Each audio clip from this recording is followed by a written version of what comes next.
Article 370 को खत्म करने के ऐतिहासिक फैसले को 1 साल पूरा हो चुका है।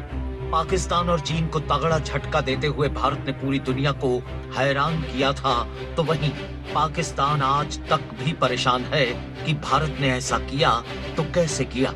लेकिन असल में बेहतरीन रणनीति के तहत केंद्र की मोदी सरकार ने वो कर दिखाया था जिसके बारे में नापाक पड़ोसी ने कभी सोचा भी नहीं होगा। लेकिन अब पाकिस्तान भारत को नुकसान पहुंचाने के बारे में जरूर सोच रहा है और गीदड़ भभकी देने में लगा हुआ है। खैर, ये काम पाकिस्तान दशकों से करता रहा है, लेकिन भारत ने जम्मू कश्मीर को अब पूरी तरह से अपना अंग बना लिया है।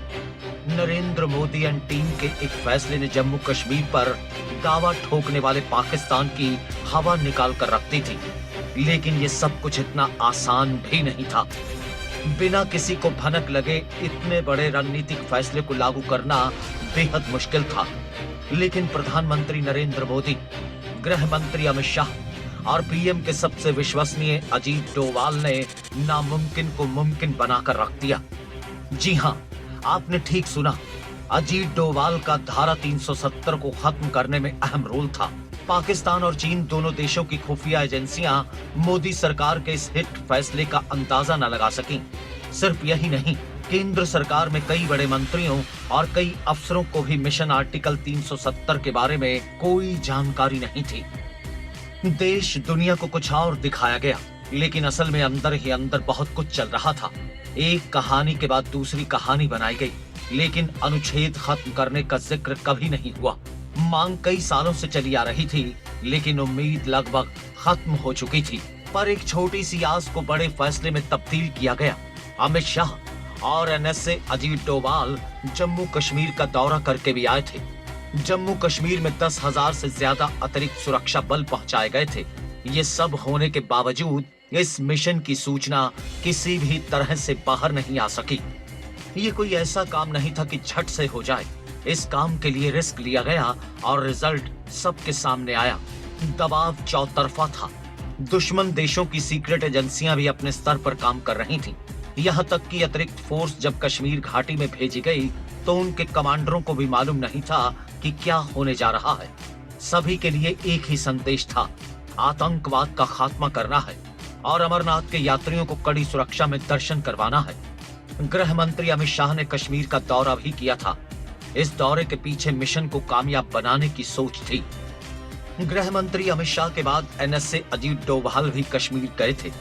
फिर भी किसी को कोई जानकारी नहीं मिली। हाँ, इतना जरूर था कि सवाल के लहजे में पूछा जा रहा था कि कश्मीर में कुछ तो होने वाला है। इसके बाद अमरनाथ यात्रा के रूट पर हथियार और आईईडी बरामद हुए। सरकार का काम और ज्यादा आसान हो गया। अब सभी के दिमाग में ये बात घर कर गई कि आतंकवाद को लेकर सरकार कोई बड़ी कार्रवाई करेगी। सर्जिकल स्ट्राइक की भी चर्चा शुरू हो गई। 24 जुलाई 2019 को अजीत डोभाल कश्मीर का दौरा करना पहुंचे थे। उन्होंने अधिकारियों से बातचीत के अलावा कई जगहों का दौरा किया। लोगों ने यही समझा कि आतंकियों के खिलाफ कोई ऑपरेशन छेड़ने की प्लानिंग की जा रही है। कश्मीर में इक्का दुक्का लोगों के अलावा किसी को भी मिशन का पता नहीं था। आईबी और जम्मू कश्मीर पुलिस के इंटेलिजेंस विंग से हर इलाके की जानकारी जुटाई गई। कहां कितने स्कूल कॉलेज हैं, किस इलाके में पथराव की घटनाएं होती हैं और क्षेत्रों के प्रभावशाली व्यक्ति, हुर्रियत और अलगाववादी नेताओं की जानकारी। इस तरह की बहुत सी सूचनाएं इंटेलिजेंस एजेंसियों से मांगी गई थी।